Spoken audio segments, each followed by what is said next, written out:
Sa isang mundo na naghahangad ng walang katapusang pag-unlad, ang Pilipinas ay kasalukuyang nahaharap sa isang malaking hamon. Ang negatibong epekto ng pagpapaunlad ng ekonomiya sa kaligtasan ng kalikasan. Polusyon. Isa ito sa mga suliraning niluman na ng panahon, ngunit wala pa ring solusyon. Ang ating mga ilog na dating malinis at walang bahid ng kahit anumang kalat, ngayon ay nagiging mga kanal na pinamumugaran ng basura. Hanggang kailan nga ba natin hahayaan ang ating bansang malunod na lamang sa ganitong suliranin? Handa ba tayong ipamana ito sa susunod na henerasyon? Ano ang maaaring maging tugon?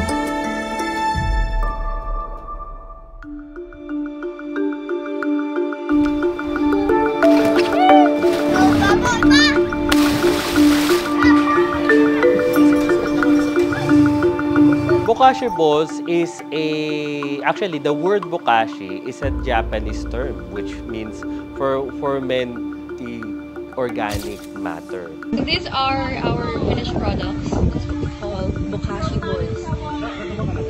So the purpose of this is there's a positive effect dun sa lake. So yeah, we're gonna be throwing it to the lake. Pinaka-purpose niya is to improve the water quality in any body of water such as creeks, riverways, and lake. Ang bokashi balls, ano yan may mga living organisms yan na kung saan itong mga living organism na to, lalamunin niya yung mga bad bacteria doon sa tubig, and at the same time, ini-improve niya yung sediments doon pagdating sa baba ng body of water na yun. We're here sa Baywalk, Mayanan Baywalk, and what we're doing is we're making bokashi balls.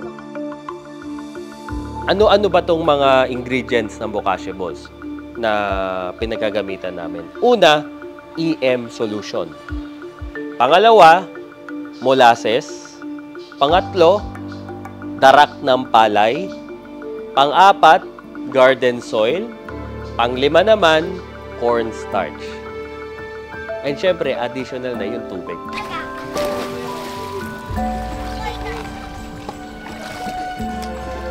Every 6 months meron tayong bokashi ball throwing.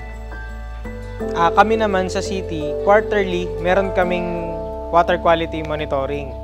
Lahat ng rivers natin and then yung lawa natin, meron tayong mga in-establish na station dyan para i-monitor yung quality ng tubig. And bukod pa, yung specific perimeter na tinatapunan lang ng bokashi.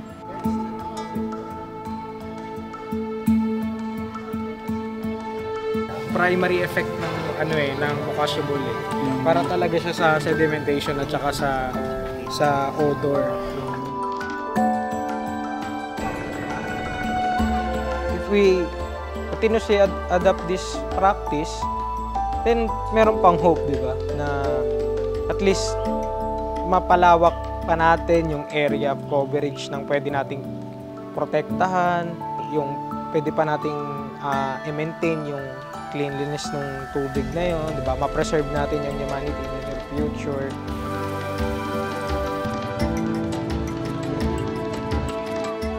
Ang kalikasan ay isang yamang pinagkaloob upang ating maging tahanan. Ito ay isang bagay na mananatili sa ating buhay at magpapatuloy bilang isang obligasyong dapat nating pangalagaan. Tayong mga tao ang siyang dapat maghatid ng tunay na pagbabago. Ang siyang dapat magsimulang magtulong-tulong upang pangalagaan ang ating mahal na kalikasan. Mula sa isang simpleng bokashi ball na naglilinis ng lawa upang may makunan ng mas ligtas na pagkain, isang hakbang rin ang kaya nating gawin upang patuloy na ingatan ang ating kalikasan.